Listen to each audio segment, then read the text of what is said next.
Hello and नमस्कार to my dear young friends of class 10। इस video में हम डिस्कस करेंगे important questions for session 2 of communication skill, that is verbal communication. तो पिछले video में मेथड्स ऑफ कम्युनिकेशन स्किल्स उसके कुछ क्वेश्चन आंसर देखेंगे थे। तो आज हम इसमें देखेंगे ऑब्जेक्टिव टाइप क्वेश्चंस और subjective type questions for session 2 verbal communication. So let's begin. Video start करें उससे पहले अगर आप चैनल पे नए हैं, चैनल को पहली बार देख रहे हैं, वीडियो को पहली बार देख रहे हैं तो सब्सक्राइब कर लीजिए और बेल नोटिफिकेशन आइकन भी प्रेस कर लीजिए ताकि आने वाले वीडियो का नोटिफिकेशन आपको मिल जाए। स्टार्ट करता है। तो सबसे पहला क्वेश्चन यहाँ पे लिया है, dash is most effective and commonly use way of communicating. तो आपको अगर किसी से कम्युनिकेट करना है तो कॉमन वे क्या है और लोग कौन सा यूज करते हैं मोस्टली।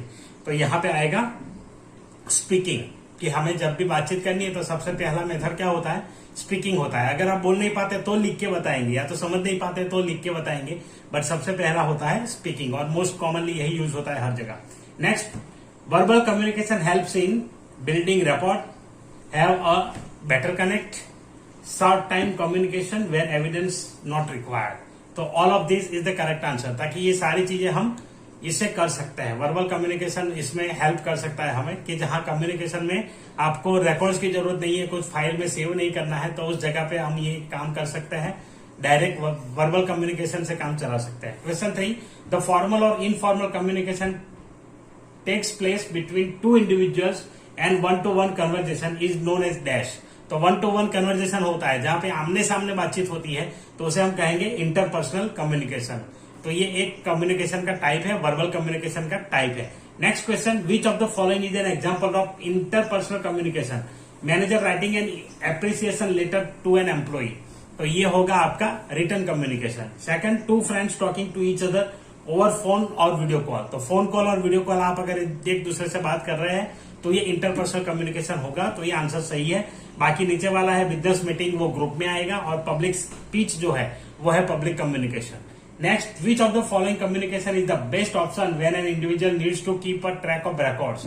तो आपको जब रिकॉर्ड रखना है किसी भी चीज का तो उसके लिए हम यूज करेंगे रिटन कम्युनिकेशन, ताकि इंटरपर्सनल कम्युनिकेशन में वो चीज नहीं हो पाएगी और स्मॉल ग्रुप में भी नहीं हो पाएगी। ताकि स्मॉल ग्रुप में हम एक दूसरे के ओपिनियन लेते हैं, लोग बोलेंगे एक दूसरे के साथ पार्टिसिपेट करके बोलेंगे, तो वो यहाँ पे रिकॉर्ड नहीं कर पाएंगे ठीक तरीके से। तो इसीलिए यहाँ पे रिटर्न कम्युनिकेशन होगा, तो वो जो बोल रहे हैं उसको लिख करके मिनट्स ऑफ मीटिंग जैसे होता है तो वैसे भी हम कर सकते हैं। तो रिकॉर्ड में सबसे ज्यादा इंपॉर्टेंट क्या रहता है, return communication. Next, which of the following communication each participant can interact और कन्वर्स विथ द रेस्ट। तो यहाँ पे आएगा small group communication. In public communication one individual addresses a large gathering, that is true. एक जगह से speech दी जाती है और बाकी सारे लोग सुनते हैं। Next, which of the following helps an individual to master verbal communication, think before you speak, concise and clear, confidence and body language. तो ये सारे इसके आंसर है। तो यहाँ पे ऑल ऑफ दिस आएगा। Newspapers are an example of oral communication, वो फॉल्स है। न्यूज पेपर कौन सा कम्युनिकेशन होगा, ओरल नहीं होगा, वो ओरल कम्युनिकेशन नहीं है। Next, one should use technical words for oral communication. अगर ओरल कम्युनिकेशन में आप टेक्निकल वर्ड यूज करेंगे तो वहां पे ऐसे भी पब्लिक होगी या ऐसे भी लोग हैं, सामने वाला बंदा वो जानता है नहीं जानता है, तो वो भी इंपॉर्टेंट है। तो अगर उसको पता है तो यूज करेंगे, देयर इज नो इश्यू।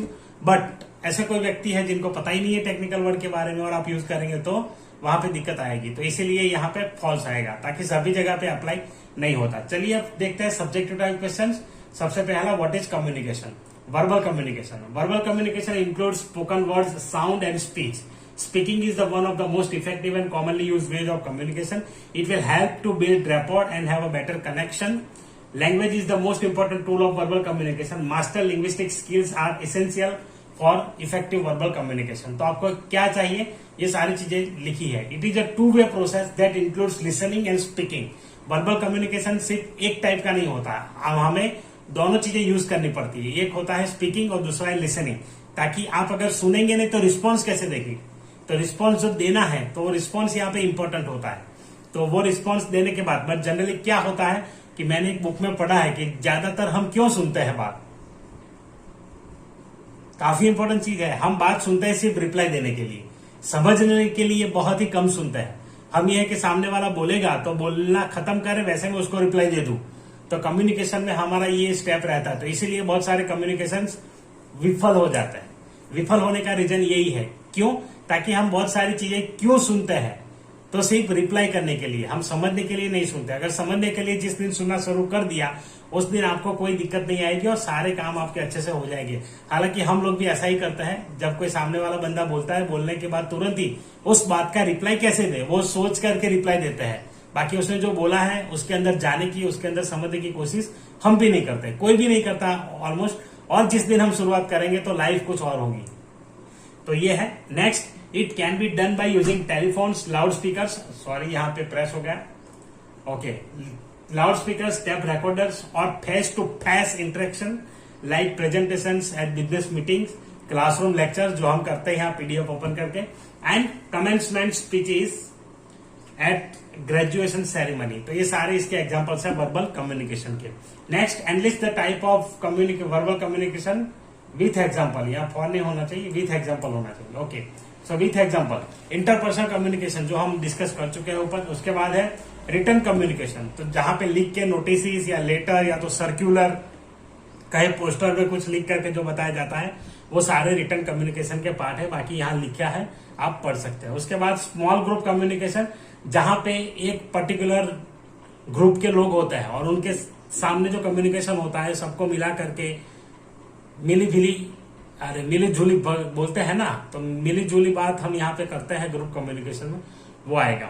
उसके बाद है पब्लिक कम्युनिकेशन। पब्लिक कम्युनिकेशन मतलब जहां स्पीच ले रहे हैं और बहुत सारे लोग सुन रहे हैं, कुछ प्रेजेंट कर रहे हैं और बहुत सारे लोग उसे देख रहे हैं, सुन रहे हैं, दैट इज पब्लिक कम्युनिकेशन, मतलब लार्ज गैदरिंग होती है वहां पे। उसके बाद नेक्स्ट है what are the advantages and disadvantages of verbal communication. तो यहाँ पे एडवांटेजेस और डिसएडवांटेजेस क्या है? तो एडवांटेजेस में सबसे पहला है it's easy mode of communication. तो सबसे इजी मोड कम्युनिकेशन क्या है? ये है, और एक्सपेंसिव भी नहीं है। आप सिर्फ आमने सामने बात कर लो और बात खत्म। और यहाँ पे क्या होता है कि दो व्यक्ति के बीच में बात रहती है, जब तक वो व्यक्ति सामने वाला या तो खुद आप उसको नहीं फैलाते। तो आपको अगर ऐसी कोई चीज करनी है तो verbal communication is the best option. तो आप वर्बल जाके कुछ भी कह दो, कोई दिक्कत नहीं है, और बाद में ये भी बोल सकते हैं मैंने ऐसा कब कहा। तो ये बेनिफिट है। रिटर्न में कुछ लिख दिया वो दिक्कत हो जाती है, तो वहां पे रिटर्न में रिकॉर्ड बन जाता है। तो इसीलिए ये उसका सबसे बड़ा एडवांटेज है, easy mode of communication. Exchanging ideas bye speech, आपके मन में जो आइडिया आता है आप वहां पे बोल दो, तो ये जल्दी जैसे ही दिमाग में आता है आप बोल सकते हैं। क्या होगा कि कभी कभी अगर गए उस टाइम पे नहीं आया, तो लिखने में क्या होता है कि जो आइडिया आया हुआ अगर वो नहीं उस टाइम नहीं लिखा है, तो जब आप लिखने बैठेंगे तो याद नहीं आएगा। तो ये भी दिक्कत रहता है। गेट द क्विक रिस्पॉन्स, और आप जैसे बोलेंगे सामने वाले का रिस्पॉन्स आपको तुरंत मिलेगा ही। रिटर्न में क्या होता है कि वो देखेगा तो भी बोल सकता है कि मैंने नहीं देखा था, या तो फिर मैं भूल गया, अभी देता हूं, तो उसमें टाइम लग जाता है। लेकिन फेस टू फेस में उसको जवाब देना ही पड़ता है, तो रिस्पॉन्स हमें वहां पे जल्दी मिलता है। उसके बाद रिस्पॉन्स कीप चेंजिंग इंटरेक्शंस, और जैसे जैसे रिस्पॉन्स मिलेगा एटीट्यूड भी चेंज होता है, बॉडी लैंग्वेज भी चेंज होता है। ताकि इसमें सबसे बड़ा फायदा जो है वो बॉडी लैंग्वेज का है। आपको पता चलता है कि सामने वाले बंदे की इंटेंशन क्या है। बाकी भले वो शब्द से कुछ भी बोले, लेकिन बॉडी लैंग्वेज क्लियरली रिफ्लेक्ट करता है कि उनके मन की स्थिति क्या है और वो क्या करना चाहते हैं। तो ये सबसे बड़ा एडवांटेज है यहाँ पे। चलिए नेक्स्ट क्वेश्चन लेते हैं। वही डिसएडवांटेज है यहाँ पे point, sometimes the words can be confusing. तो कभी कभी बोलने में क्या होता है कि कुछ वर्ड्स ऐसे अगर आ जाए तो हमें कंफ्यूजन लगता है कि कहना क्या चाहते हैं, तो ऐसा भी हो सकता है। उसके बाद the same words can not be repeated sometimes, कुछ जो बोल लिया वो बार बार रिपीट नहीं हो सकता है कभी कभी, ताकि हम जो बोले थे हम याद नहीं क्या बोले थे, तो उस बार चेंज भी हो सकता है। रिटर्न में ऐसा नहीं होगा, कभी भी देख सकते हैं उसे। Difficult to understand if the right words not use, और प्रॉपर वर्ड अगर आपने यूज नहीं किया है तो उसका मीनिंग भी अलग हो सकता है और वो काफी डिफिकल्ट हो सकता है। Language is the one of the major disadvantage, और लैंग्वेज अगर आप समझते नहीं है एक दूसरे की तो वो एक मेजर एडवांटेज यहाँ पे हो सकता है। चलिए नेक्स्ट क्वेश्चन देखते हैं, how to master verbal communication. तो वर्बल कम्युनिकेशन को मास्टर कैसे करेंगे? तो सबसे पहले आपको सोचना है कि बोलने से पहले सोच लिया करो, थिंक बिफोर यू स्पीक। तो वो अगर आपने सिद्धांत अपना लिया तो आपका वर्बल कम्युनिकेशन अच्छा रहेगा। Next is concise and clear. तो इसमें क्या होगा, आपको बोलना है उतना शॉर्ट ही बोलिए, ज्यादातर मसाला भरने की जरूरत नहीं है। हम लोग कभी कभी ये कर लेते हैं कि कम्युनिकेशन में बहुत मसाले भरने की कोशिश करते हैं और उसी में सब्जी बिगड़ जाती है। तो इसलिए उतना ज्यादा मसाला नहीं भरना है, जितना चाहिए उतना ही डालिए, टेस्ट अच्छा ही रहेगा। तो यहाँ पर भी सेम वही प्रिंसिपल अप्लाई होता है, कंसाइज एंड क्लियर। तो जो बोलना चाहते हैं वो क्लियरली बोलिए, लाउडली बोलिए, और स्पीड उसकी ऐसी रखे कि सामने वाला समझ पाए। ये भी नहीं कि मैं यहाँ ये कहने आया हूं, तब तक वो बोलेगा भाई निकल चल इधर से। तो ऐसा नहीं, एक मॉडरेट स्पीड में बोले जो आप नॉर्मल बोलते हैं, जैसे मैं यहाँ वीडियो में जो यूज करता हूँ, तो वो ना काफी उतनी स्पीड में होती है और ना उतनी स्लो होती है। तो जहां पे हमें जिस स्पीड का इस्तेमाल करना है उसे मॉडरेट स्पीड कहते हैं। उसके बाद है कॉन्फिडेंस एंड बॉडी लैंग्वेज। तो आपका कॉन्फिडेंस होना चाहिए और बॉडी लैंग्वेज भी वहां पे आपकी रिफ्लेक्ट होती है, तो वो भी रिफ्लेक्ट होनी चाहिए कि आप पॉजिटिव वे में बात कर रहे हैं, नेगेटिव वे में कर रहे हैं, ताकि इमोशंस को आप चाहे कितना भी दबाने की कोशिश करें वो हमेशा बाहर आएंगे ही। तो इसीलिए उतना ज्यादा छिपाने की कोशिश मत करें, जो भी है फैक्ट है, आप जो भी कहना चाहते हैं, दिल की बात, मन की बात और कोई भी बात आप कह सकते हैं, तो वो कॉन्फिडेंट एंड बॉडी लैंग्वेज होना जरूरी है। तो ये थे कुछ क्वेश्चंस सेशन 2 वर्बल कम्युनिकेशंस में से। आशा रखता हूं कि आपको पसंद आया होगा। पसंद आया है तो वीडियो को लाइक करिए और अपने दोस्तों के साथ शेयर करना न भूलें। शेयर करिए, अभी शेयर बटन इंतजार कर रहा है। और कोई डाउट्स और क्वेरी है तो कमेंट करके मुझसे पूछ सकते हैं, उसका रिप्लाई मैं जरूर दूंगा। तो चलिए मिलते हैं अगले वीडियो में, तब तक के लिए अपना ख्याल रखें, अपनी पढ़ाई का ख्याल रखें। वीडियो देखने के लिए धन्यवाद। खत्म। चलो डिस्क्रिप्शन में और भी लिंक्स है, जाओ और देखो उस वीडियो को भी। Bye bye.